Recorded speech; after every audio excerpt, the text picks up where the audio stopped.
Hey guys, it's Redemption 9 here and welcome back to Assassin's Creed 3. Last episode we started liberating Boston. We met someone called Stephen something or other and we started liberating Boston, well central Boston to be exact. We took it over and then discovered that we can do the Assassin's Guild symbol thing, like in Assassin's Creed Brotherhood, where you could take over different places around the world, which was really cool, and I haven't really delved into it yet because I really haven't had time between this episode and last episode.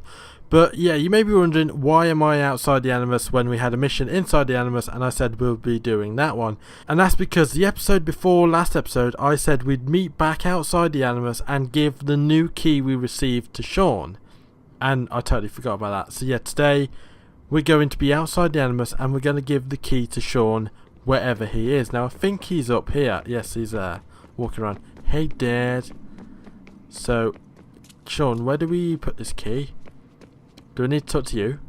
Ah, Desmond, there you are. Can I ask a favour? Maybe. When this is all over, I'd like to try turning the dial back on the Animus. Like, all the way back. To the time of the first civilization. You think it would work? There was no real loss of fidelity when you visited Altaïr.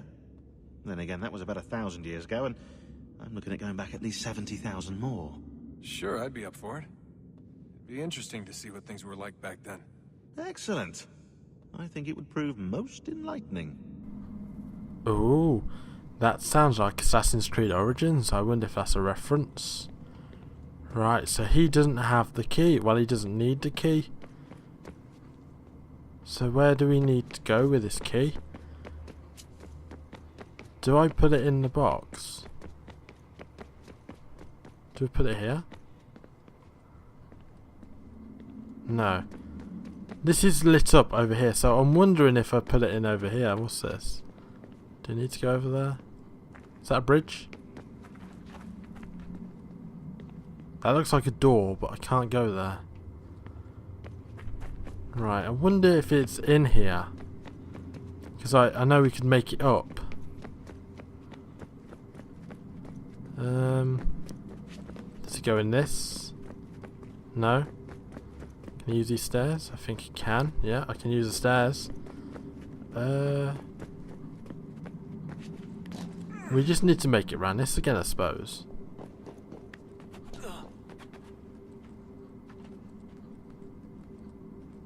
Oh, there. Yeah, look, she's there.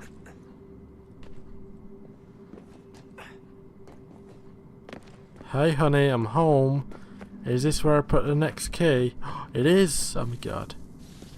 Wonder what's inside.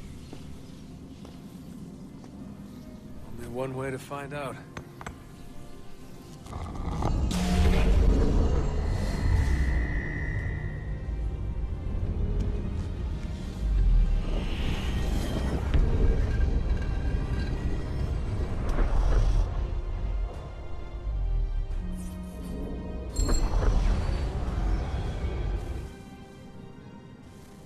Oh, fancy. So we now have a new area to explore. So yeah, let's go and explore it while we're here.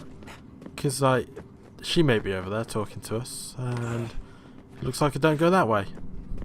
Oh no, I go this way. Right, so that's unlocked. And she's up there again now.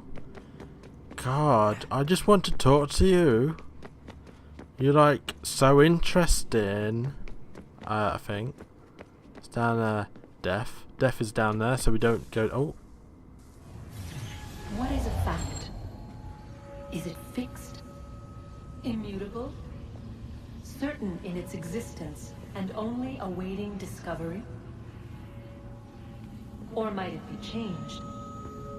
Here we learned the answer and thought that it might save us. They were used to command, to control, to own. But we soon discovered another use. When enough sat in thrall and were told to believe, their thoughts took on form. What was imagined became real. If 100 minds could wish away a wall or create a tree, what might 1,000 do? 10,000? More? Might we change the consensus and will the thread away? We resolved to send one into the sky where it might illuminate us all. Once placed, a sentence would be uttered. Make us safe. In this way, we would change the consensus. We would save the world. But it never came to be. We sent a dozen of them skyward, but there was no way to maintain control, to direct the beam, to enthrall the world, to speak the words. Though this was strange and dangerous, what we tried next was worse.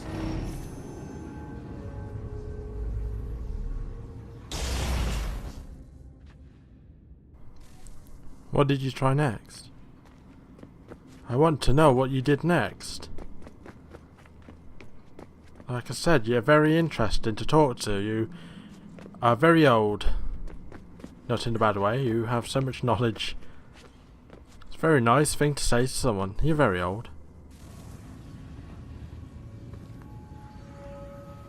Our first instinct was to travel back, to change the past. But we could not find a way. But forward, we could look forward. And so here we sought to see beyond ourselves, and know what was to come. First we wanted to learn if our work would succeed. But the answer was always the same. So we moved on to other things. But she remained. The one you call Minerva.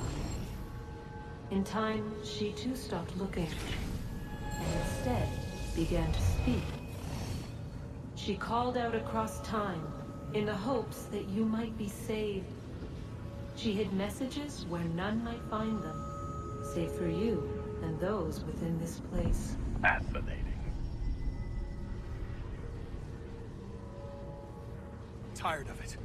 The cryptic warnings, the threats.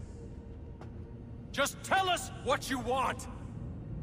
But they are. We saw the Nephilim there. We seemed like grasshoppers in our own eyes, and we looked the same to them. Imagine trying to explain all this to a 2-year-old, to a grasshopper. When they said the will of the gods was unknowable, they meant it. Literally. I killed her, you know. I killed Lucy. It was the apple, son. It was Juno. I saw what she was. What would happen if I let her live? I could have stopped myself. I mean, there was a force there. But I didn't have to. I chose to.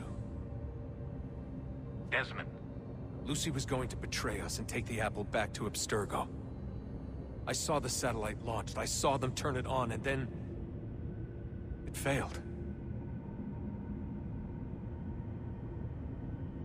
Whatever's on the other side of that door, it benefits Juno.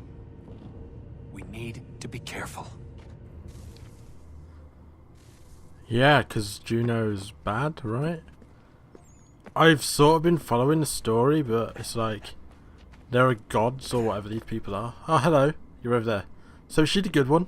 I don't know. I've tried to follow this, but it's just like... you know, whatever. Where's this? What the hell is this place? Why is it so big? What is this? Stop climbing walls. You're not Spider-Man. Looks like a desk.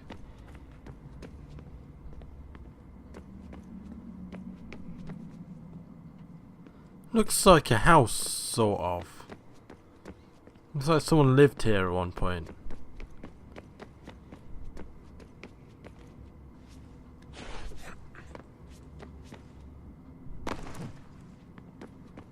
Just goes round in a circle.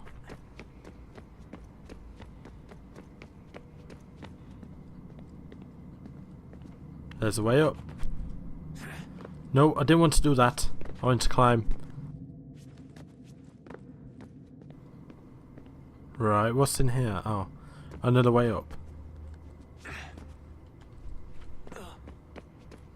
Is this the way out? Oh, this is the way over. I unintentionally came over here because I was just looking around. Oh, hey. Oh, she's gone again. Oh. Do I have another key? No, I don't. That's the last of my power. Oh, hello. What's that over there? That looks interesting. So, like, there's going to be another key thing over there.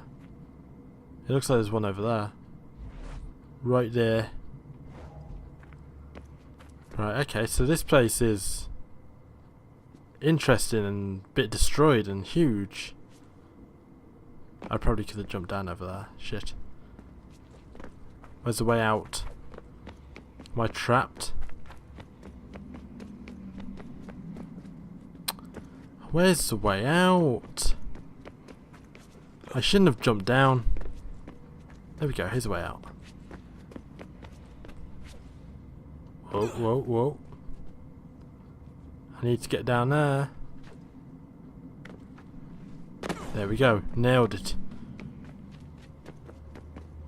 So what is over here? Where would the next door be?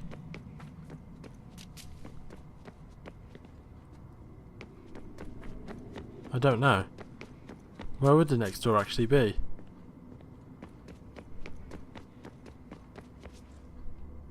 That door there was sort of hidden, so maybe it's like that door there.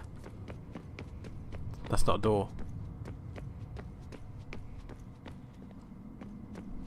Would this drop down? This could maybe drop down. I don't suppose the technology was that advanced though, so I doubt it. Then again, they've got this huge magic door, so you know, like anything could happen.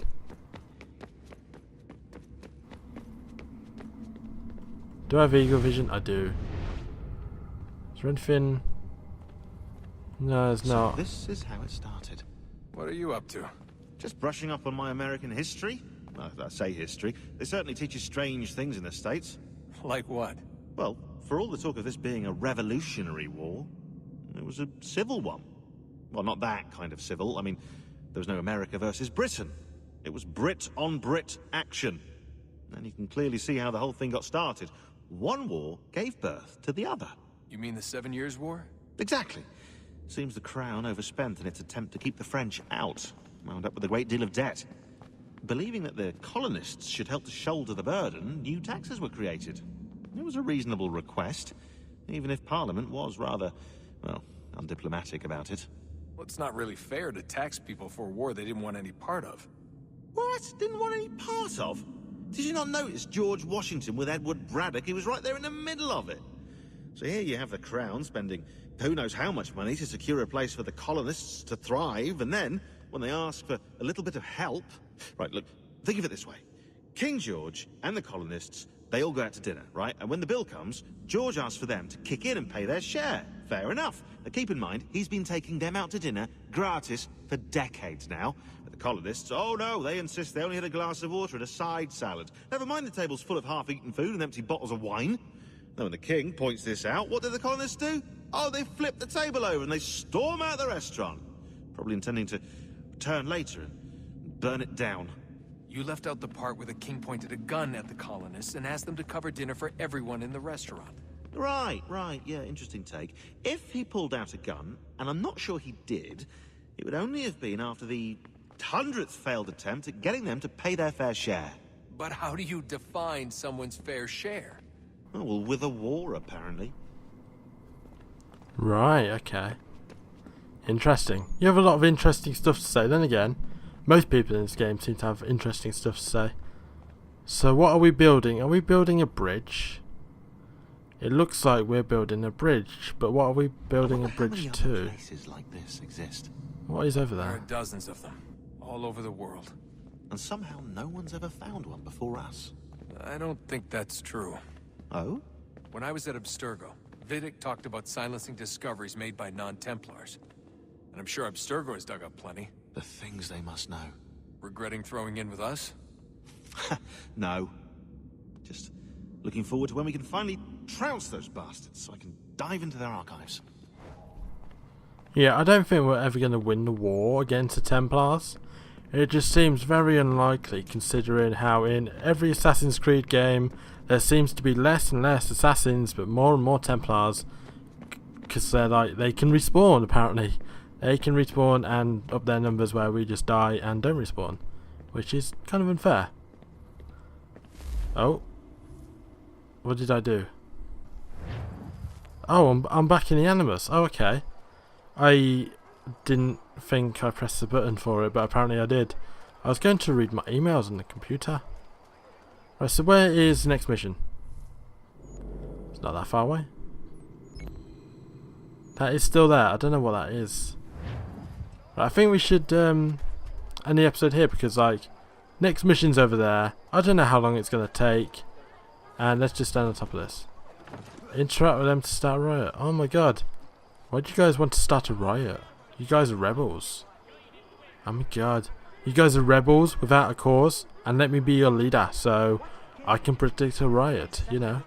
I predict a riot. So yeah, I think here's the perfect place to end the episode because I'm not sure how long the next mission will be and I don't really want to find out this episode because I might overrun, and I know this episode is quite short, but you know, it's better to be safe than sorry.